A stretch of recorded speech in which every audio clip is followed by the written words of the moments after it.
Hi, I'm Darren, and it's that time again for Route 10, the show where we learn so much more about our country Barbados through the parish of St. Philip.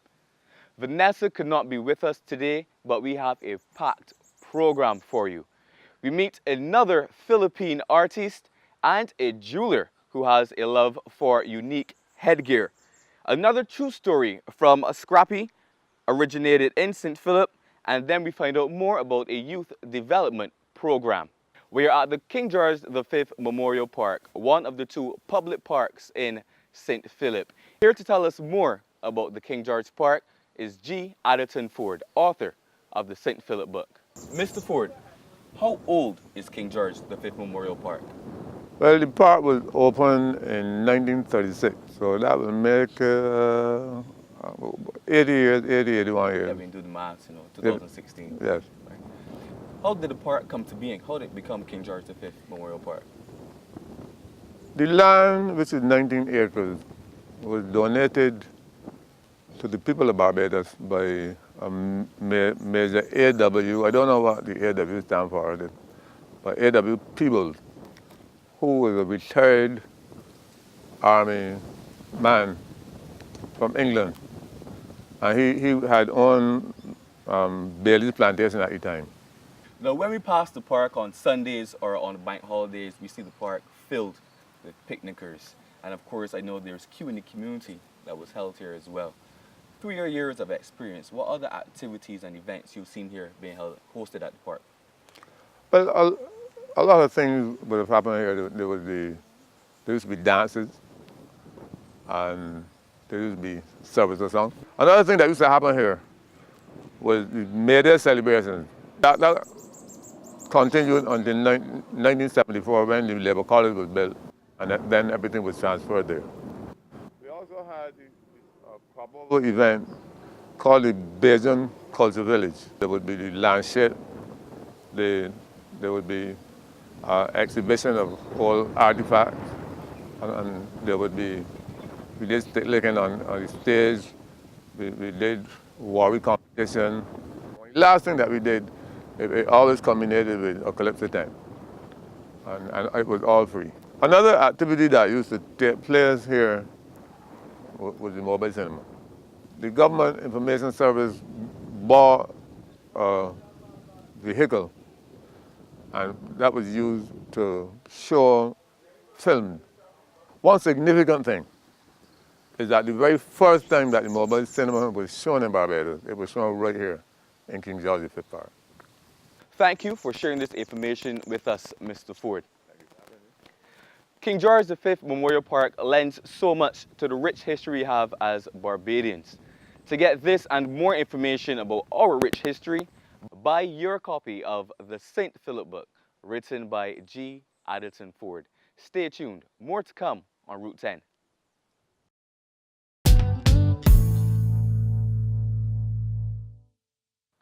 Welcome back to Route 10. St. Philip is home to many talented artists. Some are known for calypso, soca, and even jazz. This artist, however, is different. Meet B Minor.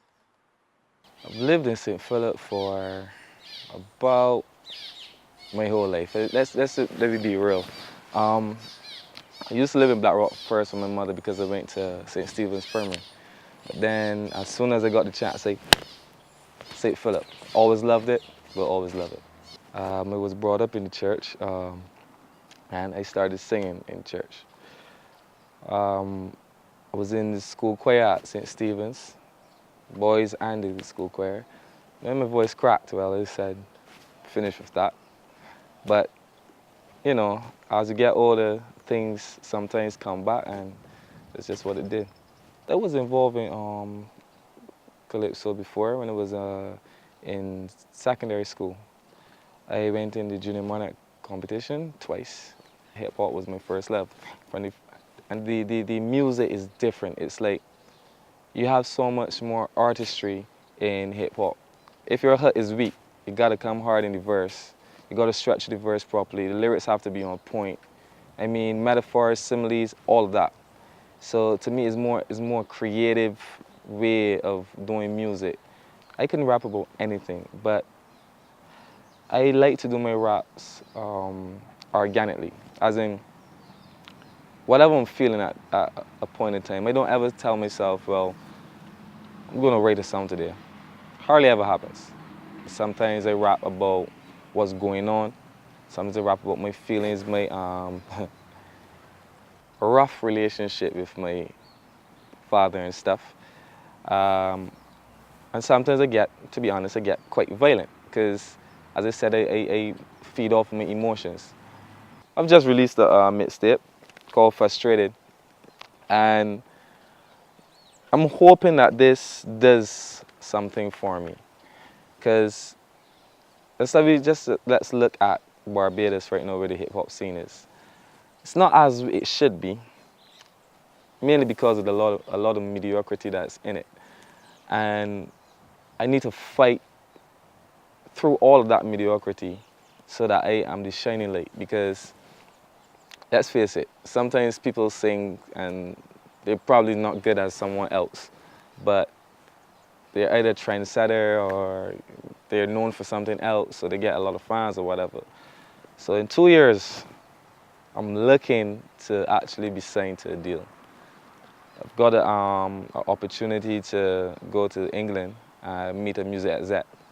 And when that ticket comes, I am definitely going over there and try to do my best.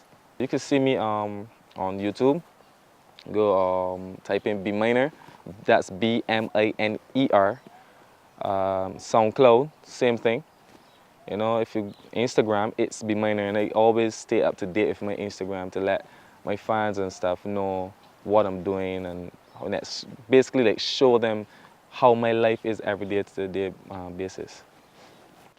Young cat with a fitted hat and a fitted pant, cause he a little fat. Gold chain, cause his dad was fat. New kicks like Jackie Chan. In the item, he gotta watch it with it. Probably keep banging out. Coast Blood was banging out. It never had to leave the house. It never been chilling out. No, he never kidded around. Church first, then God next. You can see what a young talking about. You can see what both his parents about. Or so I thought, cause dad had to pass him. Say he was thugging now. Sit around thing, you're gonna find it out. Yeah, it's B minor and I'm a Philippine. We wish B Minor all the best as he pursues his musical dreams. From artiste to artist, meet a self-taught jeweler based at the Crane. Well, I was born in Barbados, the Crane. And when I was about 9, I moved to New York. So I really was brought up overseas. So I returned back here about 3 years now. I could say that I got the inspiration from my Uncle Lizard's jewelry. Like when I was a kid, I learned a lot from him. But I started doing this probably about 5 years ago. And, I'm always trying to do something different than the average person. Like, for instance, this piece that I just worked on yesterday is out of fabric. I use a lot of precious, semi-precious stones like tiger eyes. I have quartz, shells. I have a lot of different, I do a lot of red coral sometimes, mother of pearl. It's a lot of different stones I work, but I like to work with precious stones. This is the woman that is sure of herself. Like, she's bold and she's beautiful and even a little conceited sometimes. But I think these are the divas. These are for all divas. I have a little selection for men, and that's made of hematite. This is what you would call hematite. And this is actually like a gemstone too. I like being my own boss. I like the independence that I can go, come, do whatever I want, to a certain extent. But I must say, when you have your own business, you work twice as hard. Well, I'm at the Crane almost every day if it's not raining. I'm one of the vendors we have other vendors here, but I'm one of the vendors that you will see often here. I like being here at the Crane. Like, a lot of people go other places, but I like being at the Crane for one, because like I'm from the Crane, so coming here is like a big deal for me because I remember my grandmother, she was the first vendor back in the 70s to be in the Crane. So me coming back is like, my grandmother passed this on to me. So I'm actually love being here. I'm always tying headpieces. Like when I first started out, I started out with a hat that I called a pineapple upside down. And from then I started like wrapping even the head ties on top of the hat. And then as I went on, I started wrapping the head ties like 2 or 3 colors at one time. And like it's nowhere I go that nobody don't like them. So, like if I made this for somebody, it would be a hat. So you wouldn't have to unwrap it and worry about tying it. I would make it to your face and then like when you take it off like a hat, put it down, wash it, whatever, and you could change it up, different styles. I do everything. Everything I do is like one of a kind and like I customize everything. Sometimes I even make my shoes, decorate them, that is. I try to do as much as I can. Well, you can give me a call or I'm on Facebook at Silver Dawn Couture. Mostly I'm based at the Crane. Stay tuned. More to come on Route 10.